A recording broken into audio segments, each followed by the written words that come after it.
Stephen Hawking. Will we survive on Earth? In January 2018, the Bulletin of the Atomic Scientists, a journal founded by some of the physicists who had worked on the Manhattan Project to produce the first atomic weapons, moved the doomsday clock, their measurement of the imminence of catastrophe, military or environmental, facing our planet, forward to 2 minutes to midnight. The clock has an interesting history. It has started in 1947, at a time when the atomic age had only just begun. Robert Oppenheimer, the chief scientist for the Manhattan Project, said later of the first explosion of an atomic bomb 2 years earlier in July 1945. We knew the world would not be the same. A few people laughed, a few people cried, most people were silent. I remembered the line from the Hindu scripture, the Bhagavad Gita. Now I am become death, the destroyer of worlds. In 1947, the clock was originally set at 7 minutes to midnight. It is now closer to doomsday than at any time since then, save in the early 1950s at the start of the Cold War. The clock and its movements are, of course, entirely symbolic, but I feel compelled to point out that such an alarming warning from other scientists, prompted at least in part by the election of Donald Trump, must be taken seriously. Is the clock and the idea that time is ticking or even running out of for the human race realistic or alarmist? Is its warning timely or time wasting? I have a very personal interest in time. Firstly, my best selling book, and the main reason that I am known beyond the confines of the scientific community, was called A Brief History of Time. So some might imagine that I am an expert on time, although, of course, these days an expert is not necessarily a good thing to be.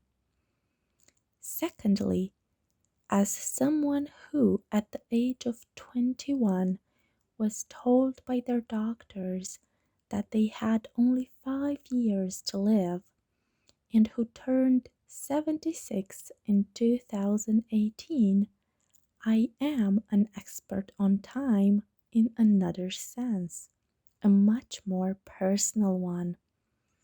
I am uncomfortably, acutely aware of the passage of time, and have lived much of my life with the sense that the time that I have been granted is, as they say, borrowed.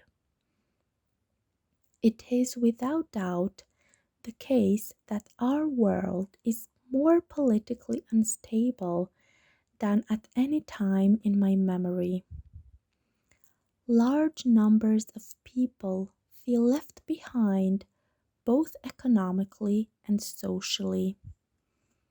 As a result, they are turning to populist, or at least popular, politicians who have limited experience of government and whose ability to take calm decisions in a crisis has yet to be tested. So that would imply that the doomsday clock should be moved closer to a critical point as the prospect of careless or malicious forces precipitating Armageddon grows. The Earth is under threat from so many areas that it is difficult for me to be positive.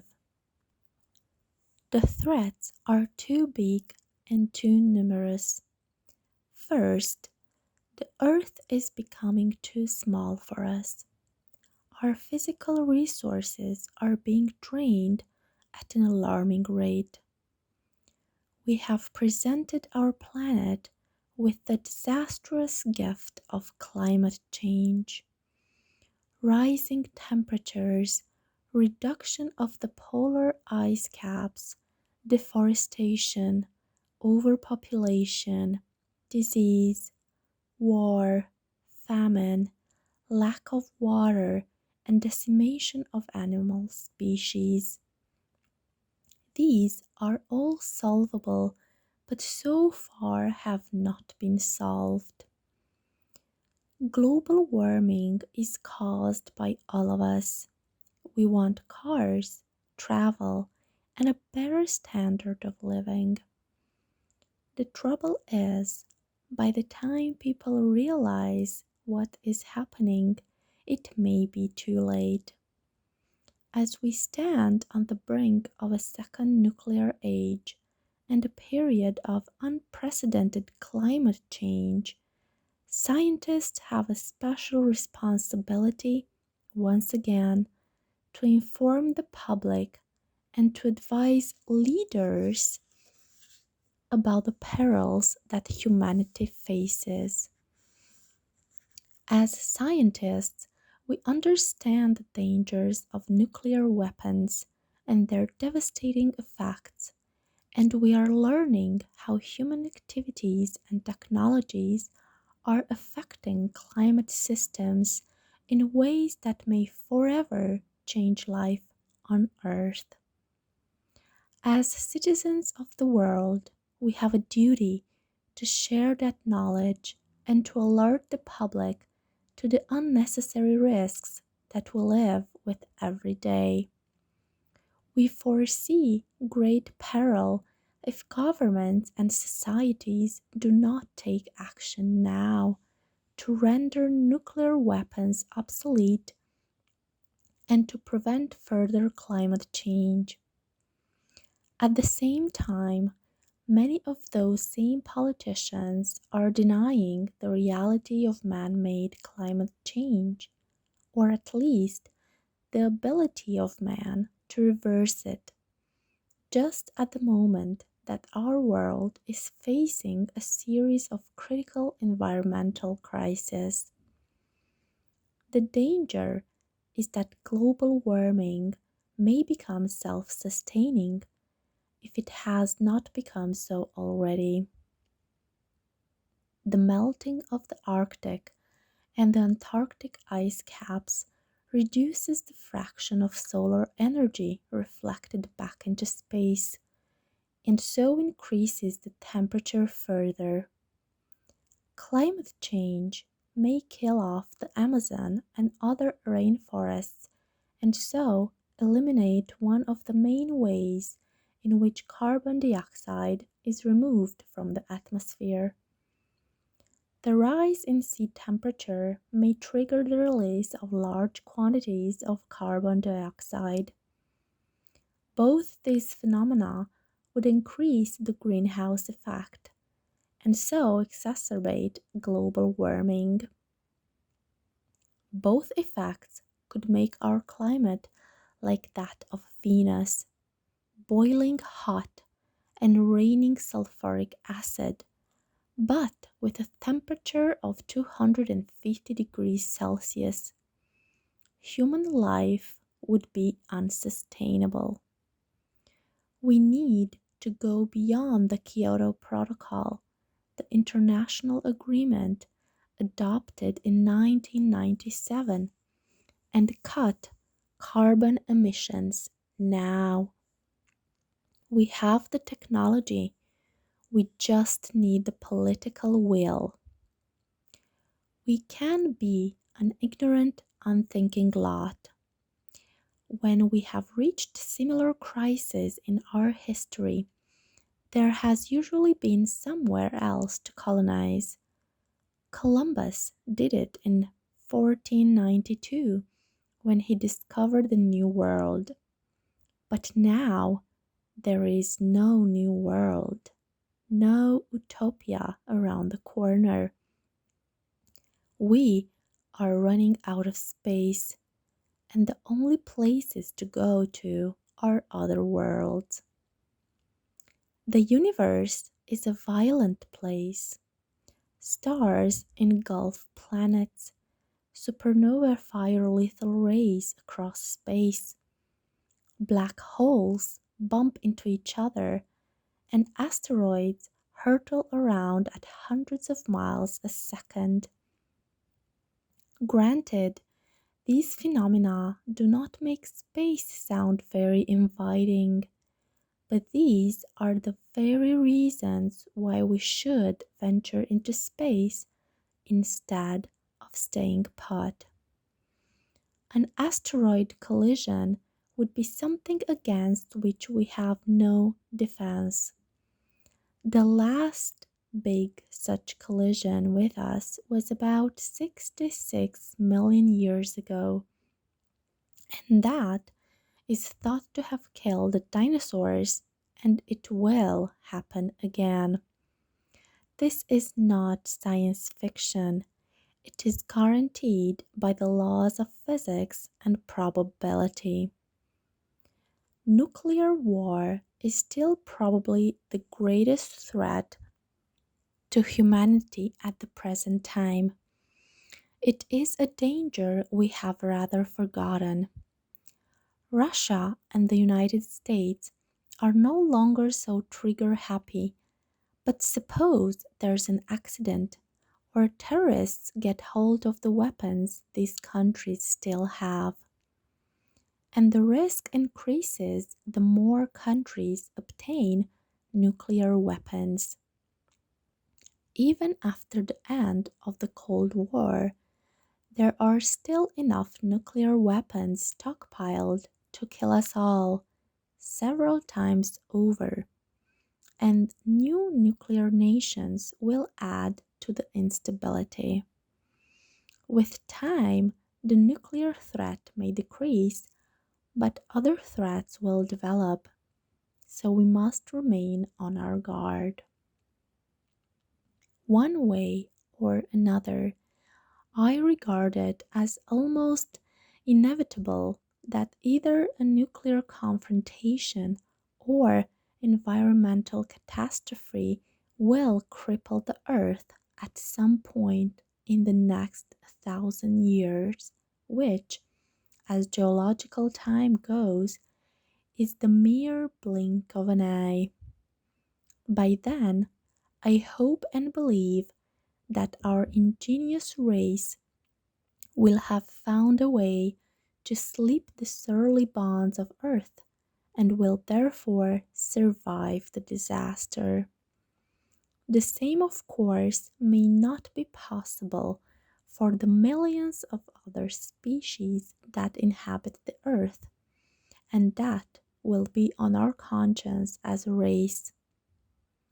I think we are acting with reckless indifference to our future on planet Earth.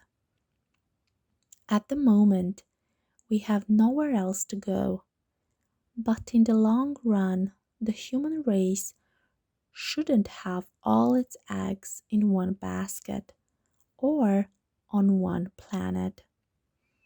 I just hope we can avoid dropping the basket before we learn how to escape from Earth.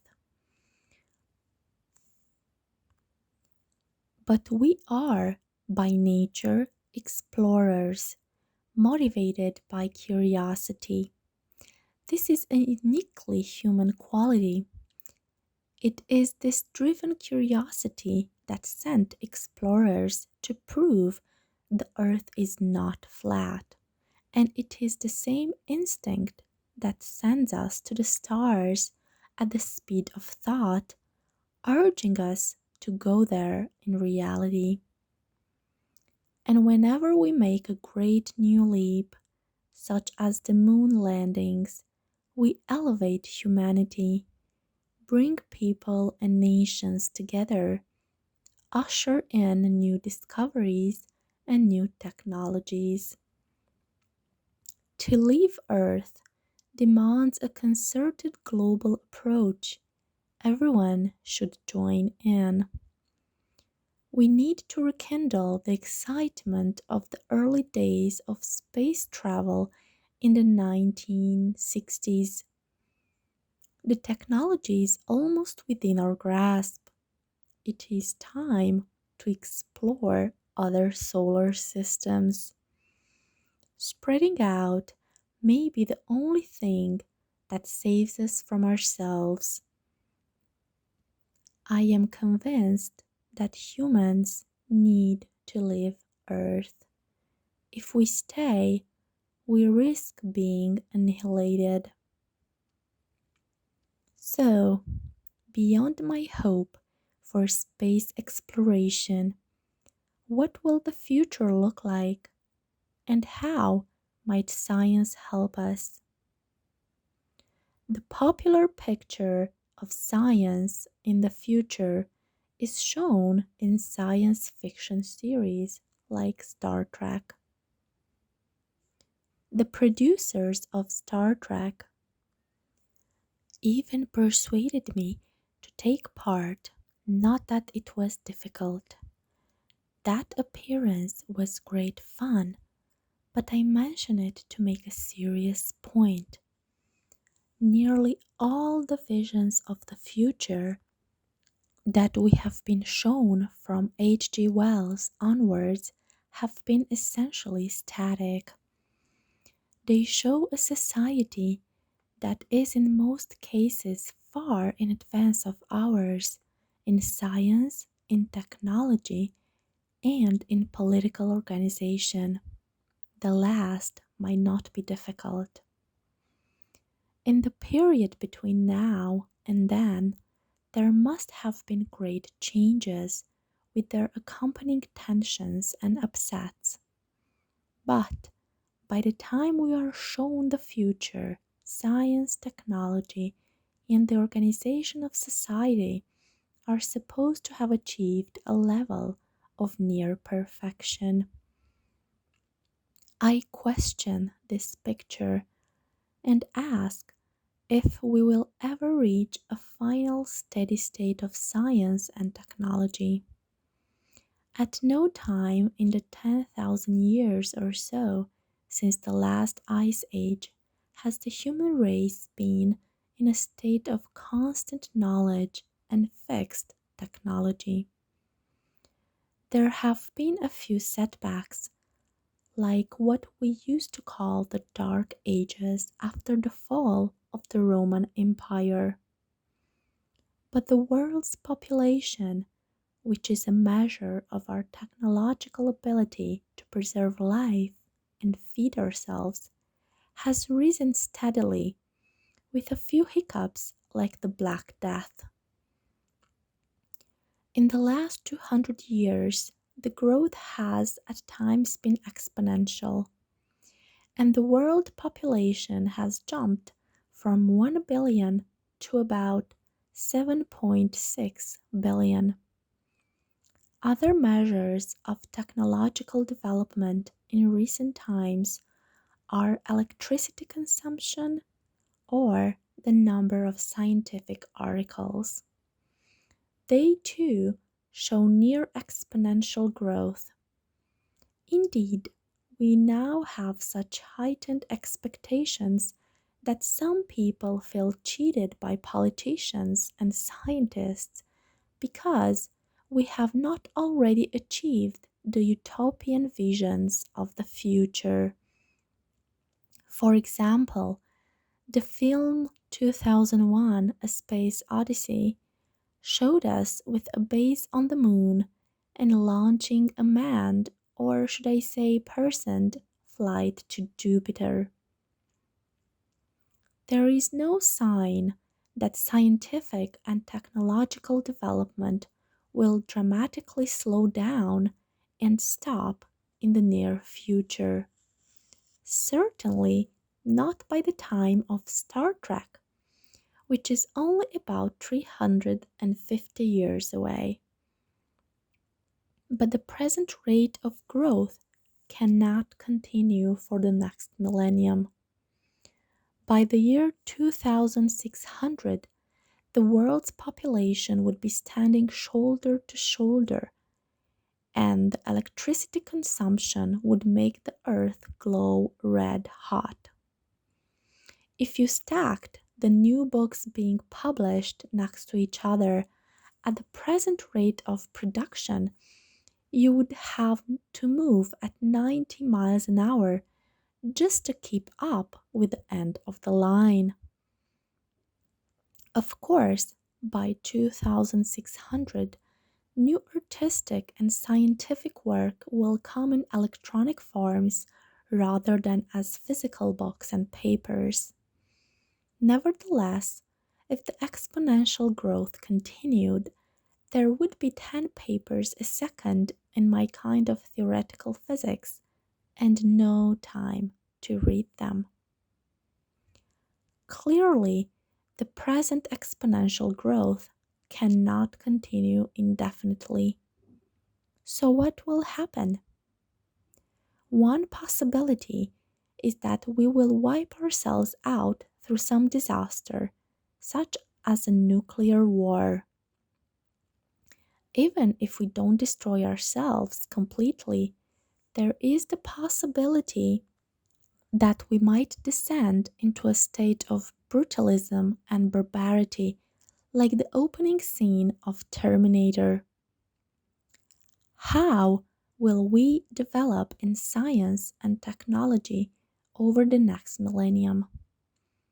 This is very difficult to answer, but let me stick my neck out and offer my predictions for the future. I will have some chance of being right about the next 100 years, but the rest of the millennium will be wild speculation. Our modern understanding of science began about the same time as the European settlement of North America, and by the end of the 19th century, it seemed that we were about to achieve a complete understanding of the universe in terms of what we are now known as classical laws. But, as we have seen, in the 20th century, observations began to show that energy came in discrete packets called quanta, and a new kind of theory called quantum mechanics was formulated by Max Planck and others. This presented a completely different picture of reality in which things don't have a single unique history but have every possible history, each with its own probability. When one goes down to the individual particles, the possible particle histories have to include paths that travel faster than light and even paths that go back in time. However, these paths that go back in time are not just like angels dancing on a pen. They have real observational consequences. Even what we think of as empty space is full of particles moving in closed loops in space and time. That is, they move forwards in time on one side of the loop and backwards in time on the other side. The awkward thing is that because there's an infinite number of points in space and time, there's an infinite number of possible closed loops of particles.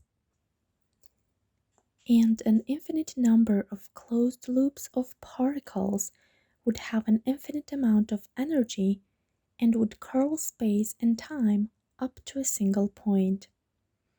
Even science fiction did not think of anything as odd as this.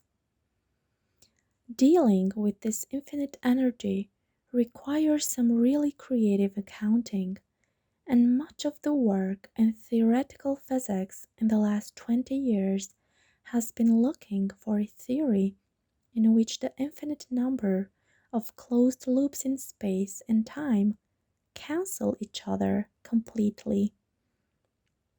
Only then will we be able to unify quantum theory with Einstein's general relativity and achieve a complete theory of the basic laws of the universe. What are the prospects that we will discover this complete theory in the next millennium? I would say they were very good, but then I'm an optimist. In 1980, I said I thought there was a 50-50 chance that we would discover a complete unified theory in the next 20 years. We have made some remarkable progress in the period since then, but the final theory seems about the same distance away. Will the holy grail of physics be always just beyond our reach? I think not. At the beginning of the 20th century, we understood the workings of nature on the scales of classical physics that are good down to about 100th of a millimeter. The work on atomic physics in the first 30 years of the century took our understanding down to lengths of a millionth of a millimeter. Since then, research on nuclear and high energy physics has taken us to length scales that are smaller by a further factor of a billion. It might seem that we could go on forever discovering structures on smaller and smaller length scales. However, there is a limit to this series, as with a series of nested Russian dolls. Eventually, one gets down to a smallest doll, which can't be taken apart anymore. In physics, the smallest doll is called the Planck length and is a millimeter divided by 100,000 billion. We are not about to build particle accelerators that can probe to distances that small. They would have to be larger than the solar system, and they are not likely to be approved in the present financial climate. However, there are consequences of our theories that can be tested by much more modest machines. It won't be possible to probe down to the Planck length in the laboratory, though we can study the Big Bang to get observational evidence at higher energies and shorter length scales that we can achieve on Earth. However, to a large extent, we shall have to rely on mathematical beauty and consistency to find the ultimate theory of everything. The Star Trek vision of the future, in which we achieve an advanced but essentially static level, may come true in respect of our knowledge of the basic laws that govern the universe. But I don't think we will ever reach a steady state in the uses we make of these laws. The ultimate theory will place no limit on the complexity of systems that we can produce, And it is in this complexity that I think the most important developments of the next millennium will be. By far, the most complex systems that we have are our own bodies. Life seems to have originated in the primordial oceans that covered the earth 4 billion years ago. How this happened, we don't know. It may be that random collisions between atoms build up macromolecules that could reproduce themselves and assemble themselves into more complicated structures. What we do know is that by 3.5 billion years ago, the highly complicated molecule DNA has emerged. DNA is the basis for all life on Earth. It has a double helix structure like a spiral staircase, which was discovered by Francis Crick and James Watson in the Cavendish Lab at Cambridge in 1953. The two strands of the double helix are linked by pairs of nitrogenous bases like the threads in a spiral staircase. There are four kinds of nitrogenous bases: cytosine, guanine, adenine, and thymine. In order, the order in which the different nitrogenous bases occur along the spiral staircase carries the genetic information that enables the DNA molecule to assemble an organism around it and reproduce itself. As the DNA made copies of itself, there would have been occasional errors in the order of the nitrogenous bases along the spiral. In most cases, the mistakes in copying would have made the DNA unable to reproduce itself. Such genetic errors, or mutations as they are called, would die out. But in a few cases, the error or mutation would increase the chances of the DNA surviving and reproducing. Thus, the information content in the sequence of nitrogenous bases would gradually evolve and increase in complexity. This natural selection of mutations was first proposed by another Cambridge man, Charles Darwin, in 1858, though he didn't know the mechanism for it. Because biological evolution is basically a random walk in the space of all genetic possibilities, it has been very slow. The complexity or number of bits of information that are coded in DNA is given roughly by the number of nitrogenous bases in the molecule. Each bit of information can be thought of as the answer to a yes or no question.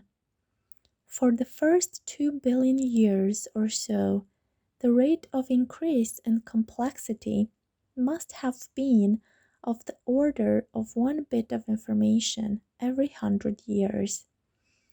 The rate of increase of DNA complexity gradually rose to about one bit a year over the last few million years.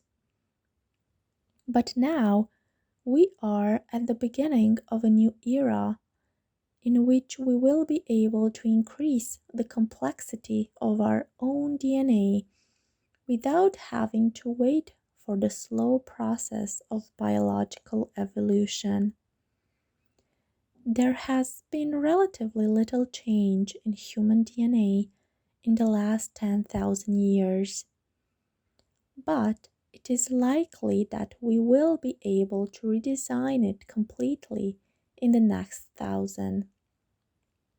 Of course, many people will say that genetic engineering on humans should be banned, but I rather doubt that they will be able to prevent it. Genetic engineering on plants and animals will be allowed for economic reasons, and someone is bound to try it on humans. Unless we have a totalitarian world order, someone will design improved humans somewhere. Clearly, developing improved humans will create great social and political problems with respect to unimproved humans. I'm not advocating human genetic engineering as a good thing. I'm just saying that it is likely to happen in the next millennium, whether we want it or not. This is why I don't believe science fiction like Star Trek,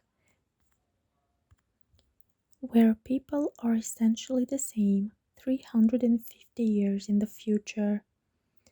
I think the human race and its DNA will increase its complexity quite rapidly.